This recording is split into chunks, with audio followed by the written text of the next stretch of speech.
Good. One today is Friday, March 14, 2025. Jump day for Monday the 17th. All right, let's go. Well, as far as new setups, I put Dash back on, or turned it back on, I should say. I did lower the entry a little bit, kind of seeing it as a new setup now. Anyway, those are the parameters. A little bit of a rally in CCL. It was due, as was the overall market. I wouldn't get too excited about that just yet. Though, as far as official setups, once again, these should all be flagged. My apologies. These are all shorts again tonight, but Dash, I think, still looks like it's still in trouble in here. It's coming off its first leg after all-time highs, or nearly all-time highs, as you can see. So that does not look good. A lot of other ones are coming off of major highs in here, too. But for now, let's just go with this one. And next week, if we get more of a rally, we'll probably see a plethora of shorts setting up.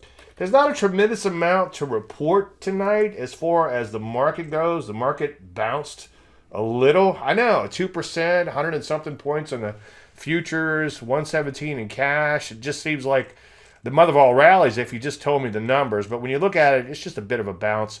I wouldn't get too excited just yet. Now, what I hope it keeps on bouncing, but this has been the most, as I said in X yesterday, replying to Landry, this has been the most bounceless slide that I've ever seen, in memory at least. Anyway, so a little bit of bounce in the P's. I said hope, but I'll say it again. Let's hope it keeps on bouncing. NASDAQ, look at that, 451 points, 2.6%. You tell me those numbers, and wow, what an amazing day. But when you look at the charts, you can see we just had a big slide and a little bit of a bounce. Where we are, about a week ago, or not much more. So just not a whole lot to get excited about just yet. A little bit of a bounce in a Rusty, but again, serious downtrend remains intact there. By the way, for those keeping score, I did exit the TFM 10% system today. It closed below I don't know if you'll be able to see it here, but it didn't get back. This is not the 50-week. Well, I guess it's a 50-week moving average, so it didn't get back above that, which is also the 10% line. So I was forced to exit because, as you know, I was following that mechanically. As you go through the sectors, I really don't want to waste too much of your time tonight. Just most remain in downtrends. Most have bow tied to the downside, and some of them just bounce a little bit today. Certainly nothing to get that excited about. Decent day in financials, finding a little support at recent lows.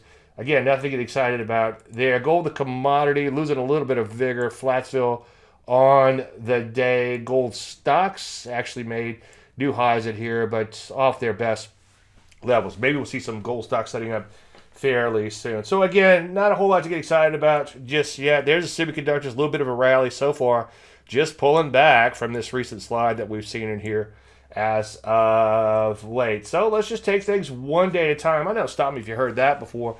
And let's see how it all shakes out over the next week. Everybody have a fantastic weekend. If you have any questions, feel free to shoot me an email or bring it up on Facebook. I will be checking in throughout the weekend. We've had some really great conversations there lately, by the way. So if you're not a member, please join as soon as possible. Join a group, that is. Everybody have a great weekend if we don't talk between now and then. Thank you so much.